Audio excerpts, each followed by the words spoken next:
mathhimath.com. Let's start with question number 9 of exercise number 1.2. The statement of this question is 2x plus 3y whole का cube है। तो इस cube को open करने के लिए हमारे पास एक फार्मूला है a plus B whole cube, और इसको जब हमने ओपन किया तो ये आ जाता है a cube plus 3ab into A plus B plus B cube.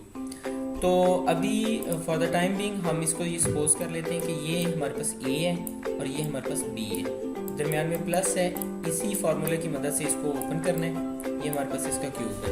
तो ये फार्मूला ये कहता है कि यहाँ a क्यूब ले लें। a है हमारे पास 2x, सो ये 2x का हमने क्यूब ले लिया। इसके बाद है यहाँ पे b क्यूब, सॉरी इसके बाद है यहाँ पे 3ab, तो 3a 2x b 3y into ये a प्लस b है तो 2x प्लस 3y, और साथ में b क्यूब है तो 3y का, यानी b हमारे पास 3y है तो 3y का क्यूब आ जाएगा होल क्यूब। तो ये हमारे पास आ जाएगा 2x का क्यूब 8x क्यूब, ये हमारे पास 3 इंटू 2 6, 6 इंटू 3 18, तो ये हमारे पास 18xy आ गया, और साथ में ये हमारे पास 2x प्लस 3y यहाँ पे आ जाएगा, और यहाँ पे 3y का क्यूब हमारे पास 27y क्यूब आ जाएगा।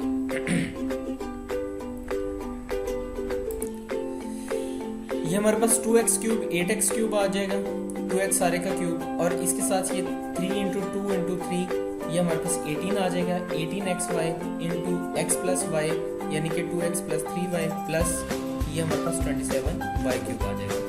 अब ये 18xy को इन दोनों एलिमेंट्स के साथ हम मल्टीप्लाई कर देते हैं। ये 18 into 2 36, x into X X square into Y, plus ये 18 इंटू 3 54, x और ये y के साथ 5 मल्टीप्लाई होगा तो y स्क्वायर आ जाएगा, प्लस 27y क्यूब इसके साथ बिल्कुल इसी तरह से आ जाएगा।